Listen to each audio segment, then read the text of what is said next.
Have you ever wondered what actually separates someone who sounds fluent and sharp in English from someone who just knows the grammar rules? Hi, I'm Anna. Welcome back to the channel, and today I want to let you in on something that most textbooks never teach you. The real difference isn't grammar, it's idioms. But not the tired, overused ones you've heard 100 times.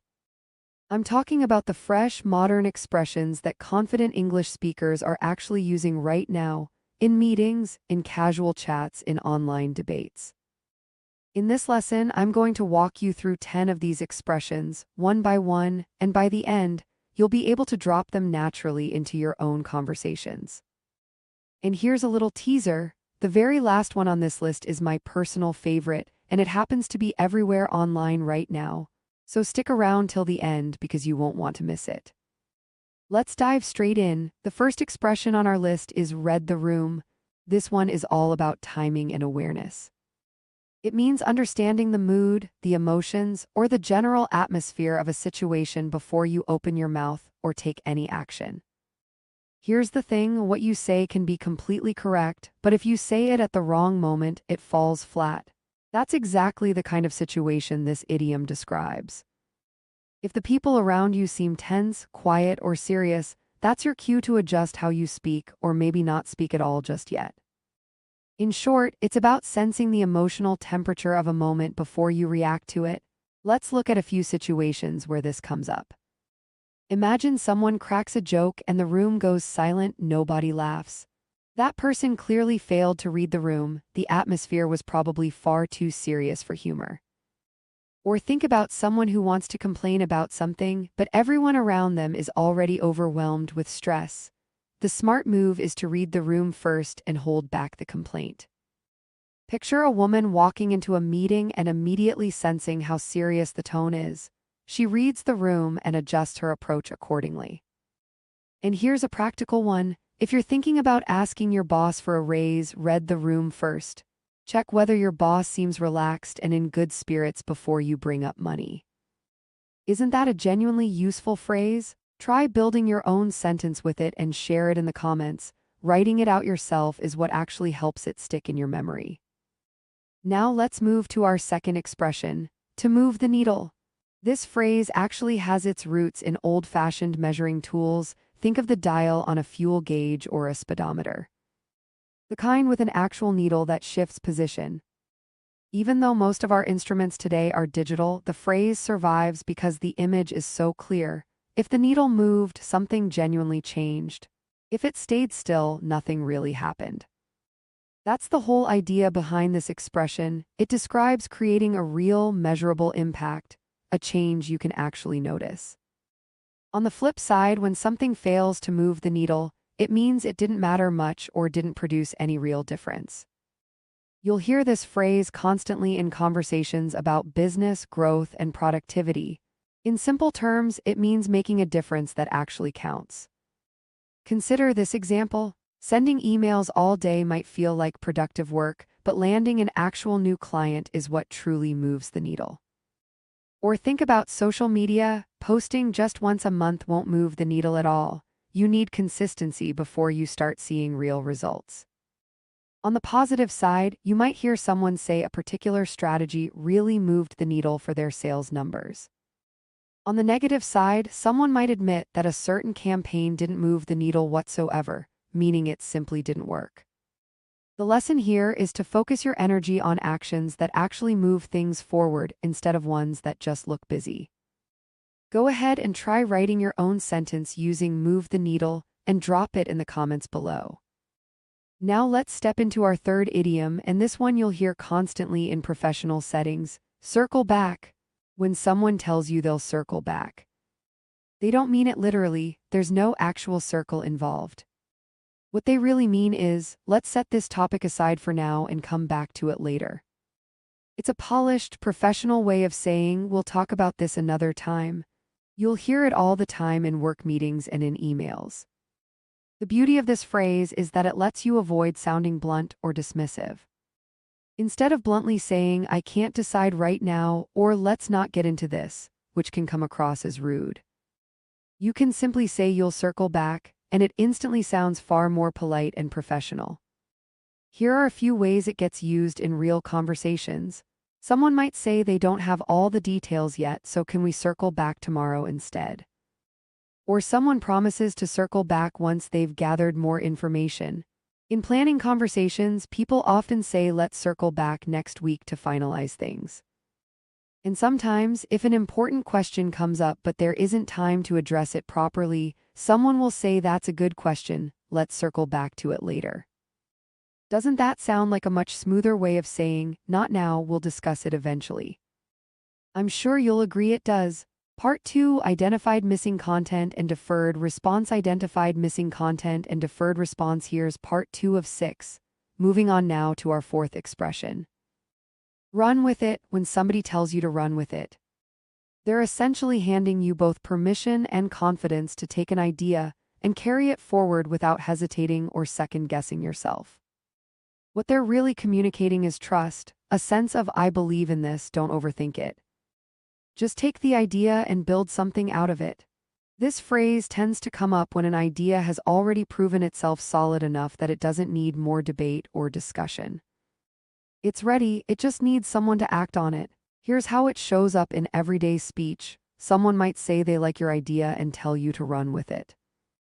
Or picture a boss who approves a plan and then tells the team to run with it, meaning go ahead and execute without waiting for further approval. In another case, someone takes a suggestion and runs with it beautifully, turning it into something impressive. And as a general principle, if you genuinely believe in an idea, the advice is simple: run with it. Let's move on to our fifth idiom, and this one might trip you up at first glance. Go south. No, we're not talking about compass directions here. When something goes south, it means a situation that once looked fine suddenly turns bad or starts falling apart. This phrase captures a very particular kind of failure, not a slow, gradual decline, but a sharp, sudden turn for the worse. Picture something that's going along smoothly and then, almost out of nowhere, everything shifts. The mood sours, the plan collapses, or problems suddenly surface. That's precisely the moment people reach for this expression. Take a look at how it plays out in real situations. Everything might be going fine during a gathering until the internet suddenly cuts out, and from that point on, things go south. Or a discussion that started calmly can go south the moment people start arguing. A party that was fun and lively might go south the instant the power goes out. A business deal that seemed close to done can go south right at the very last moment. In every one of these cases, notice the same pattern. Things were fine, and then one specific event flipped everything in the wrong direction. I hope you're jotting down your own sentences in the comments as we go, because that active practice is really what locks these idioms into your memory long term. Now let's move to our sixth expression, worth the hype. We've all seen something get talked about endlessly online: a movie, a phone, a course, a cafe, even a person's work, and we can't help but wonder whether all that praise is actually justified. When something turns out to genuinely deserve all that attention, that's when people say it's worth the hype. It means the thing lived up to expectations. It was every bit as good as people claimed or as advertised. Naturally, this phrase gets used after someone has actually tried the thing themselves and formed their own opinion. Here's how you'll hear it used. Someone might admit that a movie ran long, but honestly, it was totally worth the hype. Or think about a heavily discussed new phone. After using it, someone might genuinely say it's worth the hype. Someone finally gets around to watching a popular web series and confirms that yes, it's worth the hype. And then there's the more skeptical version of this phrase, reminding us that not every trending product out there is actually worth the hype. That last point rings especially true given how social media works these days. Anything can get hyped up and go viral, but that popularity doesn't always mean the thing is genuinely good. That brings us to our seventh idiom, and it's a particularly fun one: a nothing burger.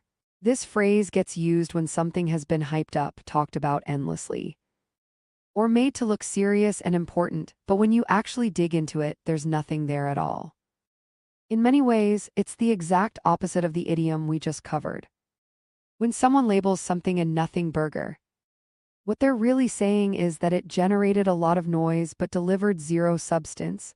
a huge reaction attached to an outcome that changed absolutely nothing. It's the perfect phrase for describing something that sounds important on the surface, but turns out to be completely meaningless underneath. Here's how it plays out. A piece of breaking news might dominate headlines for a day, only to turn out to be a total nothing burger once the facts settle. Social media can blow something up into a massive story, when in reality, it was nothing more than a nothing burger all along. And honestly, most of us experience this pattern almost daily. People can spend days arguing over something that turns out to be a complete nothing burger, working themselves up over an issue that never actually mattered in the first place. Part 2, 4, 5, 6, Inferred user intent and mapped remaining sections. Inferred user intent and mapped remaining sections here are parts 3, 4, 5, and 6. Let's move on to our 8th idiom now, hard pivot. A pivot on its own simply means a change in direction. But add the word hard in front of it, and you're no longer talking about a small tweak or a minor adjustment. You're describing a sudden, bold, and major shift. This expression comes into play when something clearly isn't working, and instead of trying to patch it up with small fixes, someone decides to change the entire direction or approach altogether. Think of it this way: you're walking along one path and then you realize it's leading nowhere good, so you turn around completely and head in a totally new direction. That's a hard pivot in action. In short, it describes a sharp, complete change in strategy or direction. Here's how it tends to show up in real conversations. A company might make a hard pivot after one of its products fails to catch on. This kind of language comes up constantly when people talk about startups, since so many of them end up reinventing themselves entirely. On a personal level, someone might make a hard pivot from engineering into finance. Maybe they started out studying engineering, realized partway through that it just wasn't the right fit for them, and shifted gears completely into a different field. The pandemic is another great example of this idiom in action, since it forced countless businesses to hard pivot just to survive. And more generally, once people realize a plan simply isn't working, they often hard pivot immediately rather than waste more time on a failing approach. Now let's move on to our 9th expression, move in silence. When someone tells you to move in silence, what they're really saying is, work quietly without broadcasting your plans, your goals, or your next steps to everyone around you. This phrase is really about discipline, focus, and a quiet kind of confidence. Rather than talking endlessly about what you're planning to do, the idea is to simply do the work first and let your results speak for themselves once they're ready. Here's how this shows up in everyday language. Someone might move in silence and then completely surprise everyone once their success becomes visible. There's also a broader belief tied to this phrase, that real growth tends to happen when people move in silence rather than constantly narrating every step of their journey. You'll often hear this as direct advice too: stop announcing your plans, move in silence instead. And there's a common saying that ties it all together: winners often move in silence, quietly building towards something while everyone else is busy talking. And now, finally, we've arrived at idiom number 10, and this is the one I promised you at the start, my personal favorite, and honestly one that I find myself using constantly these days. The phrase is, the math isn't matting. This is a distinctly modern, internet-born expression, and it gets used whenever something simply doesn't add up, even though, logically, the numbers or the explanation should work out just fine. It captures that specific feeling of expecting one outcome based on the facts in front of you, and then getting a completely different result instead. Something about it just doesn't match up. So when exactly do people reach for this phrase? It comes up when the facts don't line up with the story being told, when the logic behind something feels slightly off, or when the results simply don't reflect the effort that supposedly went into them. And despite the word math in there, this phrase has nothing to do with actual arithmetic. It's really about common sense and whether something logically holds together. In short, it means something just doesn't add up or make sense. Let's look at how this final idiom plays out in practice, because the examples really bring it to life. Picture someone who claims they're earning more money these days but somehow ending up saving less than before. That's a textbook case of the math not matching, because somewhere along the way, a significant amount of money is clearly slipping through the cracks in spending. Or think about someone who tells you they'll be there in 5 minutes and then shows up a full hour later. The math isn't matching there either. The timeline they gave simply doesn't match what actually happened. Here's another familiar one. A student studies all night long, putting in what looks like serious effort, and yet still ends up failing the exam. Once again, the math isn't matching because the amount of effort described doesn't align with the outcome. And then there's the version of this phrase that gets used almost as a gut check for honesty, when someone gives an explanation that just sounds made up or invented on the spot. You can simply respond that the math isn't matching. In this context, made up means the person is likely spinning a story rather than telling you what actually happened, and the phrase becomes a subtle, clever way of calling that out without being harsh about it.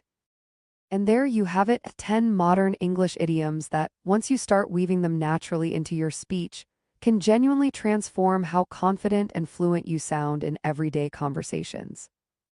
Now, here's an important piece of advice before you go trying to use all 10 of these at once. Don't resist the urge to memorize this entire list in one sitting and force every single phrase into your next conversation. Instead, pick out just 2 or 3 that felt most natural or useful to you personally. Start weaving those into your daily conversations, whether at work, online, or with friends, and let them settle into your speech patterns gradually rather than forcing them in all at once. Real fluency comes from that kind of organic, gradual absorption rather than cramming. Think back for a moment over everything we've covered today, because together these 10 idioms actually paint a pretty complete picture of how modern English speakers navigate different social and professional situations.